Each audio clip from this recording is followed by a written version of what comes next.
Hello everyone and welcome back to another video from Wake&Tech.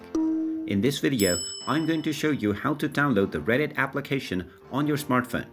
So let's get started right away. First of all, open up the iOS App Store or the Google Play Store depending on your device. Once you open it up, simply tap on the search box and then search for Reddit. Once you find the application, you can simply go ahead and tap on the install button, and this will begin the download and installation of the Reddit application.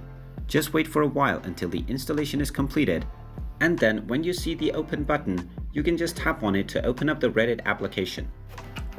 And now, once you open up the application, you can continue with signing up and creating a new account or logging in to your existing account to start using Reddit. And there you have it. That is how easy it is to download the Reddit application on your smartphone. If you find this video helpful, make sure you hit that like button and subscribe to our channel if you haven't done so already. Also ring that notification bell to never miss another update from us. Thank you for watching, and I will see you again in the next video.